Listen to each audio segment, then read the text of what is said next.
राजमौली सिनाई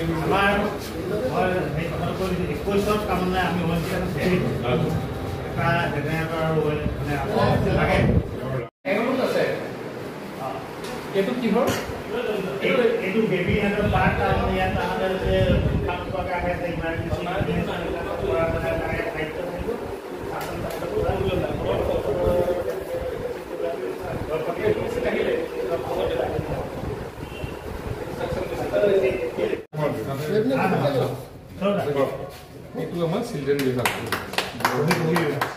बही विभाग आम साफाखिनि कৰাই দিব লাগিছিল जंगल इनडोर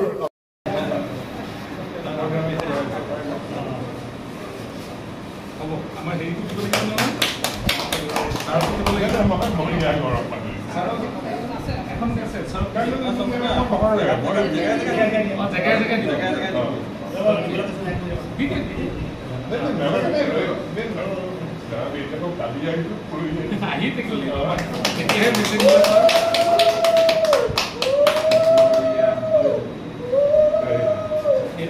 अल्ट्रासाउंड चिल्ड्रेन विभाग बही विभाग आम साफाखिनि कৰাই দিব লাগিছিল जंगल इनडोर आउटडोर दुटाই इनडोर आउटडोर दुटाই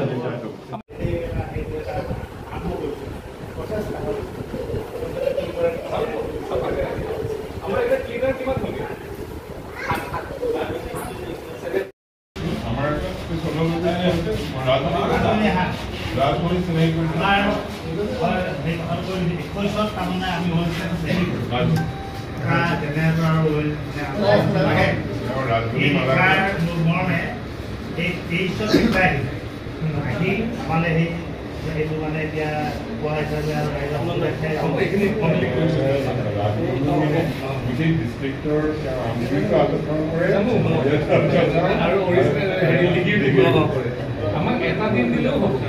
এটা দিন দিলে আমাৰ ইয়াত কি হয়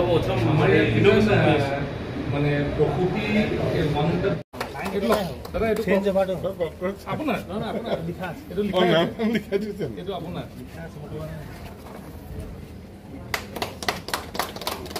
সৌৰভ গগৈ আকৌ দুজন ডক্টৰ আছে আৰু এজন ডিব্ৰুগড় ঠাই যাব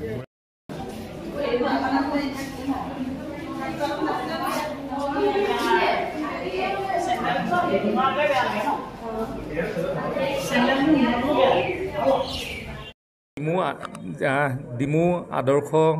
চিকিৎসালয় ONGCৰ ফালৰ পৰা আমি এটা আল্ট্ৰাসাউণ্ডৰ ব্যৱস্থাৰ কাৰণে লিখিছিলোঁ আজিৰ পৰা 2টা বছৰ আগতে আজি সেই আল্ট্ৰাসাউণ্ডৰ ব্যৱস্থা ইয়াত হৈছে আৰু ইয়াতে 24/7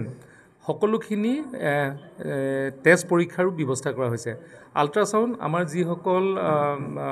মহিলা প্ৰেগনেণ্ট ওমেন যিসকল সকলোকে ফ্ৰীকে কৰা হ'ব আৰু আমাৰ ইয়াতে এটা নতুনকৈ পেডিয়াট্ৰিক্সৰ এটা বিভাগ কৰা হৈছে য'ত আমাৰ যিসকল শিশু আহিব যাৰ অসুবিধা হয় সেইসকলৰ কাৰণে স্পেচিয়েলি এটা ব্যৱস্থা কৰা হৈছে কাৰণ আমাৰ ইয়াতে কি হয় আমাৰ ইয়াতে বহুখিনি আমাৰ প্ৰসূতি যথেষ্টখিনি ইয়াতে চিকিৎসা কৰা হয় শিৱসাগৰ যিখন সিভিল হস্পিটেল তাৰ পিছতেই আমাৰ এই মডেল হস্পিটেলে আমাৰ এই শিৱসাগৰ জিলাখনৰ ভিতৰত আমি যথেষ্ট সংখ্যক প্ৰসূতি চিকিৎসা কৰা হয় প্ৰসূতিক চিকিৎসা কৰা হয় সেইকাৰণে এটা যদি চাইল্ড কেয়াৰ ইউনিট হয় আৰু আমাৰ আল্ট্ৰাসাউণ্ড হয় তেতিয়া বহুখিনি মানুহৰ সুবিধা হ'ব আৰু এটা কথা হৈছে এতিয়া আমাৰ এই যিবিলাক হস্পিটেল এই হস্পিটেলবিলাকত আমাৰ আগতকৈ ডক্টৰৰ সংখ্যাও বাঢ়িছে যিহেতু মেডিকেল কলেজৰ সংখ্যা বাঢ়িছে সেইকাৰণে আমাৰ ডক্টৰৰ সংখ্যাও বাঢ়িছে আৰু ভৱিষ্যতে আমি আশা কৰিছোঁ ডিমৌ অঞ্চলত এখন যেতিয়া পূৰ্ণাংগ মেডিকেল কলেজ হ'ব মডেল হস্পিটেল হ'ব আৰু চুকাফা আছে তেতিয়া হয় আমাৰ এই অঞ্চলত চিকিৎসা সেৱাৰ বাবে আমাৰ যথেষ্টখিনি আমি আগবাঢ়ি যাম যথেষ্টখিনি মানুহ আমাৰ চিকিৎসা সেৱাৰ পৰা উপকৃত হ'ব